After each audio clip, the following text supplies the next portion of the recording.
Chinese बहू। Chinese बहू हमारी याद तो है ना आपको? भूले तो नहीं ना?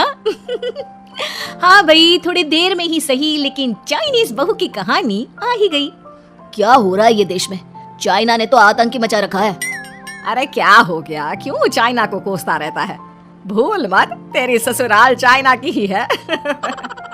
हाँ माँ, पर ये देखना, लड़ाई झगड़े, ये बीमारी, ऊपर से ये देश कितना चालाक है, अंदर न जाने क्या क्या करता रहता है। तभी अंदर से बहू की चिल्लाने की आवाज आती है। अरे क्या हो गया बहू, क्यों चिल्ला रही है? माँ जी, ये देखिए, ये रूस ने यूक्रेन की हालत क्या कर दी है। ऊपर से चाइना में दोबारा लॉकडाउन लग गया है। माँ जी, अब क्या किया जाए? अरे तो तुम लोगों को क्या परेशानी हो रही है, मैं तो यही नहीं समझ पा रही हूँ। वो क्या है ना माँ, हम लोग चाइना जाने की सोच रहे थे, सांगसू के भाई की शादी है। तो क्या? अरे कौन सा उन लोगों के यहाँ भाई घोड़ी चढ़ता है जो बहन काजल लगाकर नेक लगी? माँ जी, उसकी आंखें बहुत छोटी छोटी है, उसमें या तो पुतली रह सकती है या काजल। साले की पुतली निकाल कर काजल लगा दो, अंधा कहीं का। क्या क्या बोले तुम मेरे भाई के बारे में? अरे नहीं नहीं बहू, वो तो बोल रहा था कि तुझे नेक मिल जाएगा, बहन है ना तो उसकी।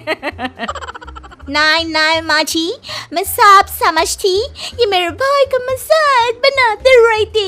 कितना शीरा है मेरा भाई, बिल्कुल छिपकली जैसा। नहीं नहीं बहू, सीधा गाय जैसा होता है।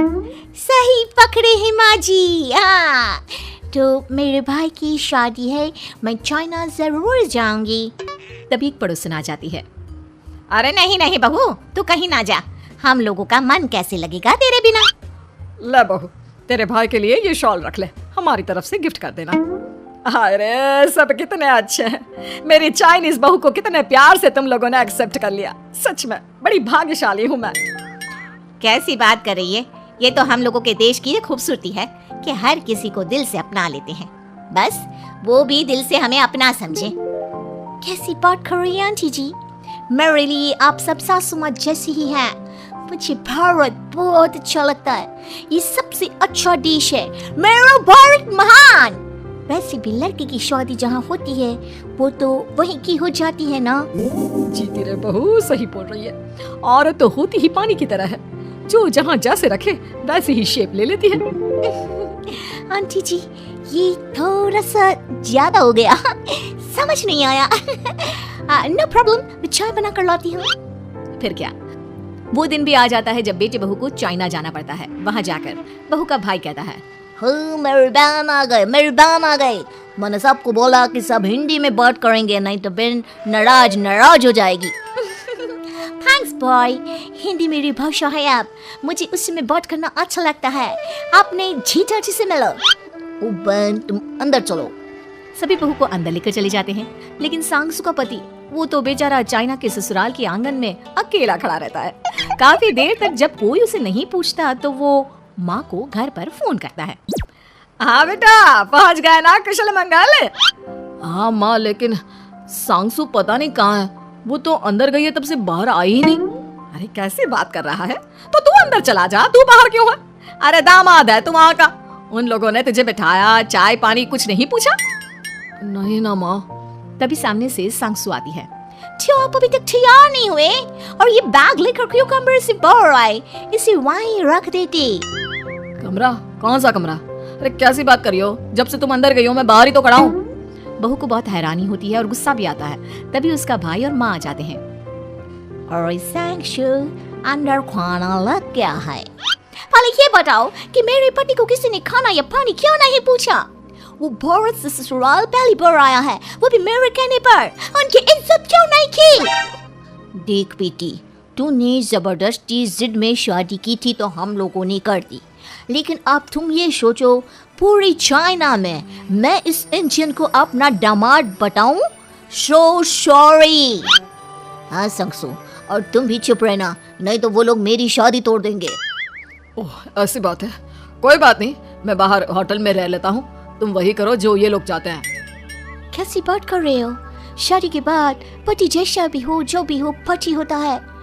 वैसे भी तुम्हारे पूरे परिवार ने, सबने बिना सोचे मेरा साथ दिया, मुझे एक्सेप्ट किया, प्यार किया। मैं अपने देश में आपको अकेला कैसे छोड़ सकती हूँ? ये हिंदी फिल्म का ड्रामा बंद करो, मैं अब ये बर्दाश्त नहीं करूंगी। चुपचाप अंदर चलो, नहीं तो ये शादी वादी यहीं खत्म करके इसे अकेला ही इंडिया जाना पड़ेगा। कैसी बात कर रही हो माँ, ये मेरी बच्ची है नहीं था। हम लोगों ने यहाँ वकील को बुला लिया है, जिसके बाद अब तेरा तलाक करा के हम यहाँ के चाइनीज लड़के से तेरी शादी करा देंगे। अरे कैसी बात कर रहे हो? हम तो यहाँ तुम्हारी शादी के लिए आए थे। नहीं, मैं सांगसू के बिना नहीं रह सकता हूँ। हाई वोल्टेज ड्रामा होने के बाद से ही सारा माहौल खराब हो जाता है कि तभी एक लड़की आती है। मैंने सारा इंतजाम कर दिया है, सांगसू की शादी का मंडप परसों लग जाएगा। तब तक इसके पति को कमरे में बंद कर देते हैं। सभी सांगसू के पति का हाथ बांधकर उसे कमरे में बंद कर देते हैं। ये क्या खानदानी है? आप लोग मेरे पति की शादी नहीं कर सकते हैं। मैं किसी से शादी नहीं करूंगी, ये साफ बात है। पहले मैं अपनी शादी करूं, फिर तेरी भी शादी करवा दूंगा। सब कुछ तय हो जाता है, भाई की शादी हो जाती है।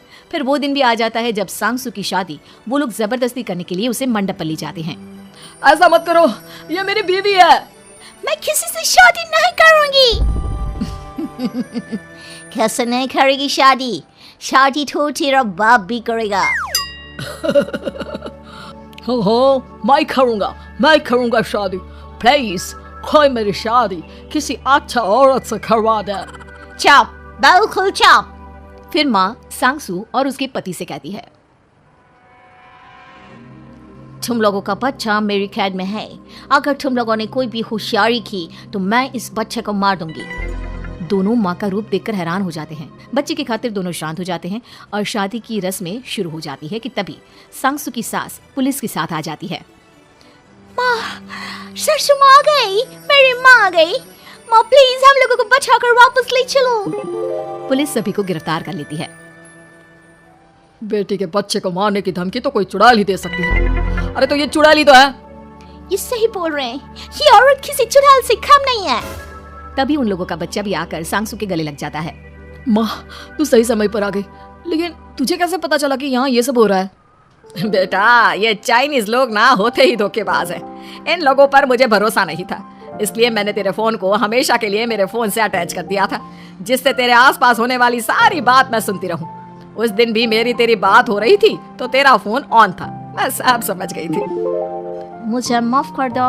नहीं, बिल्कुल नहीं। चलिए माँ जी, इंडिया वापस चलते हैं। आज के बाद मैं यहाँ कभी नहीं आऊंगी।